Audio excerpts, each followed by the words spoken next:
আচ্ছা চলো আজকে তোমাদের সাথে আমার ফেভারিট রেড সস পাস্তার একটা ইজি রেসিপি শেয়ার করি। ফার্স্টেই আমরা এখানে পাস্তাটাকে বয়েল করে নেব।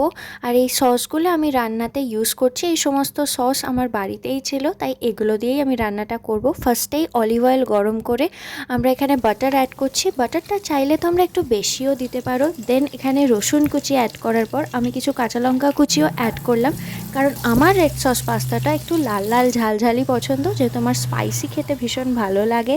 তারপরে তো টমেটো, ক্যাপসিকাম, পেঁয়াজ অ্যাড করে এটাকে ভালো করে সতে করতে হবে। সতে করার পর এখানে আমি ফার্স্টে সয়া সস অ্যাড করব, তারপরে চিংসের এই গ্রিন চিলি সসটা আমি দিয়ে দিলাম। তারপরে আমার কাছে ছিল এই টমেটো সস, সেটাও অ্যাড করে ভালো করে এটাকে রেডি করতে হবে। দেন আমরা এর মধ্যে আমাদের বয়েলড পাস্তাটাকে অ্যাড করে দেবো এবং খুব ভালো করে মিক্স করব যতক্ষণ না এটা ভালো করে এই রেড কালারটা আনে। তার মধ্যেই আমি নিজের স্বাদ অনুযায়ী নুন অ্যাড করে দিয়েছি। বিশ্বাস করো এটা খেতে খুবই ভালো হয়। আর লাস্টে আমি এখানে অ্যাড করছি গোলমরিচের গুঁড়ো। তোমরা চাইলে চিলি ফ্লেক্স বা অরিগ্যানো ইউজ করতে পারো, আমার কাছে ছিল না তাই আমি অ্যাড করতে পারিনি। বিশ্বাস করো এটা খেতে খুবই ভালো হয়, নিজে বানিয়েছি বলে বলছি না, ভীষণ টেস্টি ছিল, ভীষণ ইয়াম্মি খেতে হয়েছিল।